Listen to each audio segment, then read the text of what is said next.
Sindh online school class 7 मज़मून रियाज़ी unit 8 सबक 23 वॾो आम पूरो वंडींदड़ जे ज़रिए जुज़ा कढणु फैक्टराइज़ेशन यूज़िंग HCF।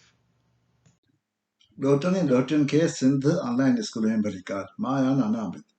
ॿार हुन सबक में असां ॾिसंदासीं त असां HCF खे इस्तेमालु करे फैक्टराइज़ेशन कीअं कंदा आहियूं, यानी वॾो आम पूरो वंडींदड़ खे इस्तेमालु करे असां अलजबरा जे रक़मनि जा जुज़ा ज़रबी कीअं कढंदा आहियूं ऐं उन ते ॿुधल मश्क 8.8 जा कुझु सवाल बि हल कंदासीं।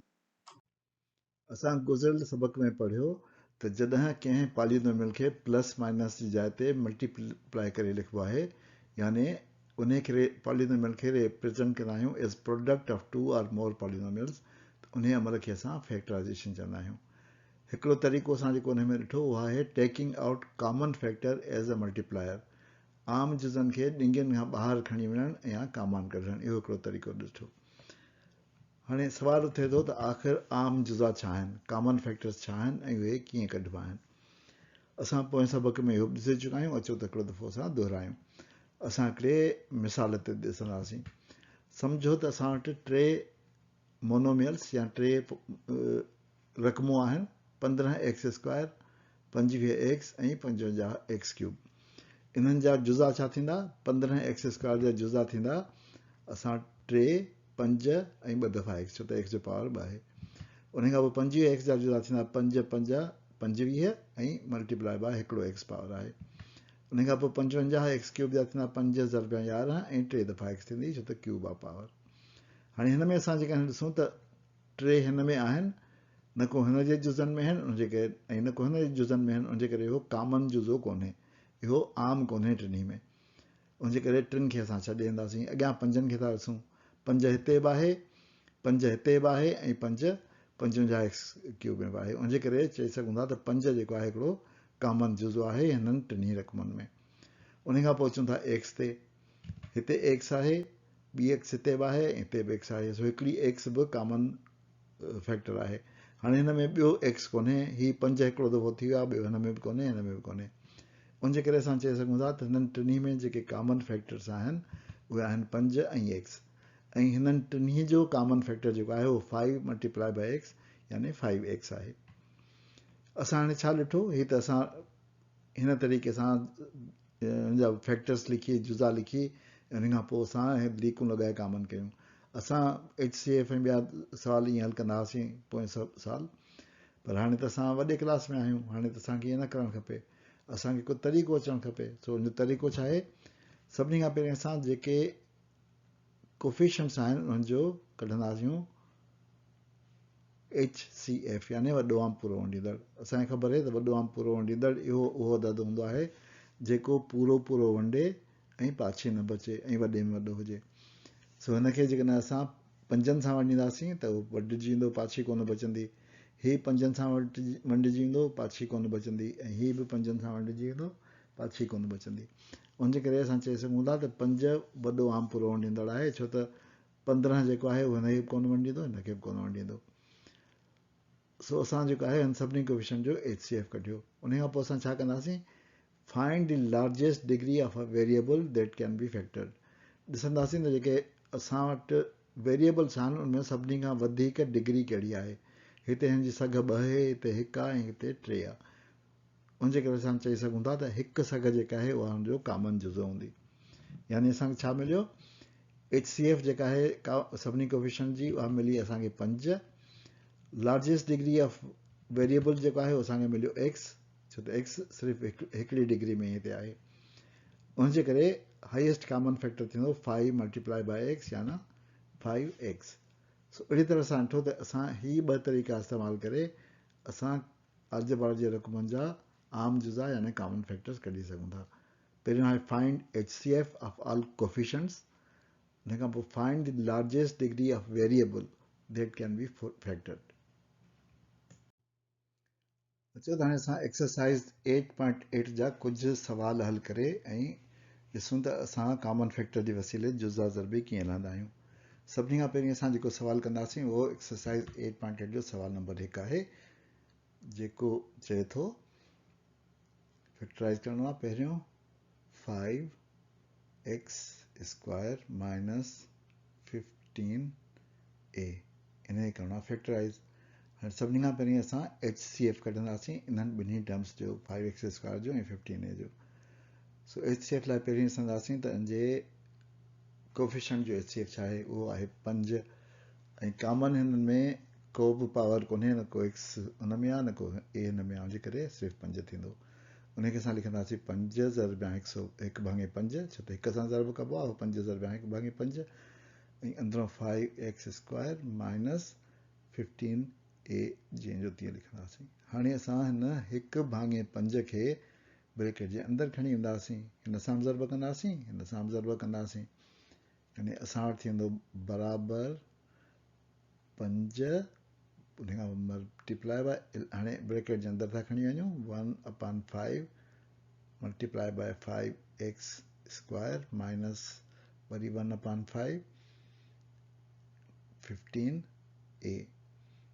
हाणे सादो कयूं त 5 ऐं 5 कटिजी विया, 1 5 5 3 5 15, बाक़ी असां वटि बचंदो ॿाहिरि थियो 5 ब्रैकेट जे, ऐं ब्रैकेट जे अंदरि थींदो हिते x स्क्वायर ऐं माइनस 3a।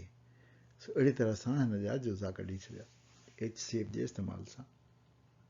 ॿियो सुवाल जेको असां ॾिसंदासीं उहो आहे चौथों एक्सरसाइज 8.8 जो mx square minus m square x minus mx इन जा जुज़ा कढणा आहिनि।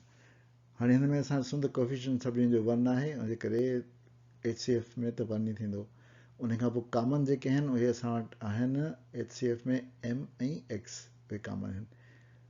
कीअं कॉमन आहिनि ऐं हिकिड़ी सघ में छो कॉमन आहिनि, अचो त असां ॾिसूं। mx लिखी छॾियां पहिरीं मां। हिन में m जी सघ आहे 1, हिन में 2 ऐं हिन में 1। सो नंढे में नंढी सघ जे 1 आहे उहो लिखी मूं। x स्क्वायर जी 2 1 ऐं 1 आहे, उनजे करे हिकु नंढी सघ आहे उहा लिखी। ठीकु आहे, हाणे मां हे ड्राए थो छॾियां छो त हिनजी मूंखे ज़रूरत न आहे, मूंखे HCF मिली वियो mx। हाणे मां हिन खे टिनी टर्म्स खे ईअं लिखंदुसि जो उन में mx अलॻि नज़र अचे, यानी मां हिन खे पहिरें टर्म खे लिखंदुसि mx, बाक़ी अंदरि बचंदो x, उन खां पोइ ॿिए में बि लिखंदुसि mx ऐं बाक़ी असां वटि जो बचंदो m सां मल्टीप्लाई कबो उनखे, उन खां पोइ बाक़ी थींदो ॿिए में mx ऐं उनखे छा सां मल्टीप्लाई कबो 1 सां। हाणे मां ॾिसां थो त हिननि टिनी टर्म में जेको आहे कॉमन मूंखे नज़र अचे पियो थो mx, हिन में बि आहे, हिन में बि आहे ऐं हिन में बि आहे। उनखे मां हाणे ॿाहिरि कढी ईंदुसि, ब्रैकेट जे ॿाहिरि कढी वञिबो आहे mx ऐं ब्रैकेट में अंदरि हिते बचंदो मूं वटि x ऐं अॻियां बचंदो माइनस m ऐं अॻियां माइनस 1। सो अहिड़ी तरह मूं हिनखे बि फैक्टराइज़ करे वरितो। अॻियो सुवाल जेको असां कंदासीं उहो एक्सरसाइज 8.8 जो क्वेश्चन नंबर 7 आहे। 7 3a into bracket b plus c plus 6d into bracket b plus c, इनखे असांखे करिणो आहे फैक्टराइज़। कॉमन फैक्टर ॾिसण लाइ असांखे कोफिशिएंट ॾिसंदासीं, हिन में 3 आहे, हिन में 6 आहे, हिन कोफिशिएंट जे हिसाब सां अदद जेको थींदो उहो 3 थींदो, वॾो ऐं पूरो ईंदड़। कॉमन हिन में b प्लस c आहे, हिन में b प्लस c आहे, ॿई कॉमन फैक्टर्स आहिनि, उनजे करे HCF थींदो 3 इंटू ब्रैकेट में b प्लस c। हाणे असां हिनखे कॉमन कढी वेंदासीं, 3 into bracket b plus c खे लिखियोसीं बराबरि 3 ब्रैकेट में b प्लस c ऐं उन खां पोइ असां अंदरि छा बचंदो, अंदरि हिन मां 3 ऐं b प्लस निकिरियो त बाक़ी a बचो, हिन मां हिते d बचंदो ऐं हिते 2 खां 6 2 बचंदो, छो त 3 ॿाहिरि निकिरी चुको आहे। हिते बचंदो असां वटि a प्लस 2d। सो अहिड़ी तरह सां हिनखे हल करे वरितो। पर तव्हां ॾिसी सघो था त हिन सवाल जे हल करण में मूं कुझु स्टेप्स दिल में कया आहिनि, जेके मूं पहिरें ऐं ॿिए सवाल खे यानी पहिरीं चौथे सवाल खे हल करण में कया कहिड़ा स्टेप मूं दिल में कया आहिनि यानी मूं जेको आहे 3b+c इन खे जीअं मूं कॉमन करे लिखियो हो चौथे नंबर सवाल में उहो कॉमन करे कोन लिखियो आहे हिन खे मां ईअं लिखां जेकॾहिं पहिरियों जेको थींदो टर्म उहो ए सां थींदो उन खां पोइ वरी ॿिए टर्म में उहो साॻियो ई थींदो 3b+c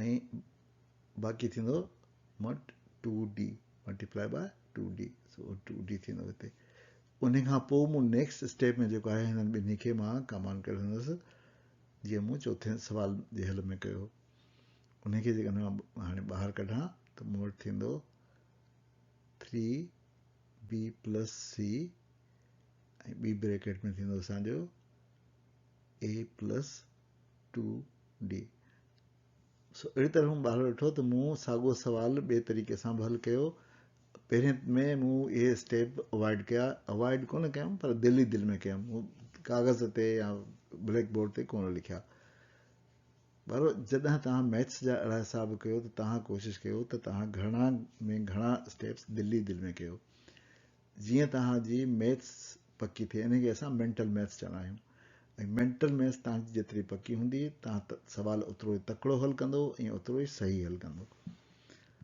सो अचो त असां जेतिरो थी सघे सवालनि खे दिलि ई दिलि में हल कयूं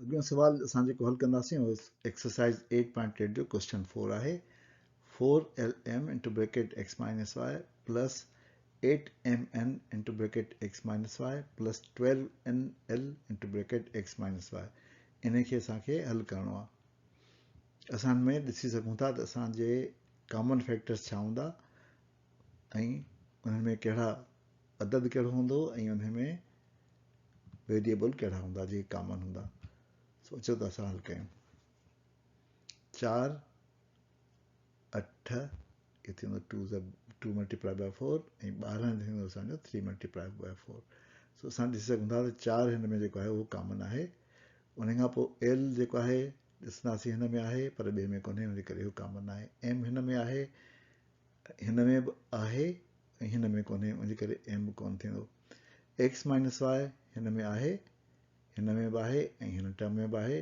टिनी रक़मुनि में आहे उनजे करे इहो बि असांजो कॉमन फैक्टर आहे सो अहिड़ी तरह असां कढियो त 4 ऐं एक्स माइनस वाई जेको आहे उहो असांजो कॉमन फैक्टर आहे उनखे असां कढंदासीं ॿाहिरि 4x माइनस वाई ऐं ॿियो छा बचंदो असां वटि पहिरें में छा बचियो हाणे असां वटि 4x माइनस वाई हलियो त बाक़ी बचियो असां वटि हीअ निकिरी वियो बाक़ी बचियो असां वटि छा LM ठीकु आहे तंहिंखां त मां L ऐं M अॻियां साइन छा ईंदी प्लस ईंदी बचियो छा असां वटि ॿ बचा उहो लिखी छॾियोसीं एक्स वाई निकिरी वियो बाक़ी जेको आहे 4 बि निकिरी वियो बाक़ी बचियो असां वटि MN उन खां पोइ अॻियां जेकॾहिं ॾिसूं त असां वटि जेको आहे 4 त निकिरी विया एक्स माइनस वाई बि निकिरी वियो बाक़ी बचियो असां वटि 3 कोफिशेंट में प्लस 3 ऐं वेरिएबल में NL ऐं ब्रैकेट ओवर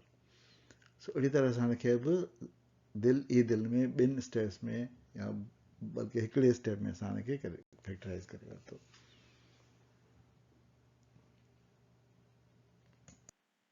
ॿारो उन ते असां पंहिंजे अॼोके सबक़ जी पुॼाणी था कयूं नाना आबिद खे इजाज़त ॾियो वरी ॿिए सबक़ में मिलंदासीं ख़ुदा हाफ़िज़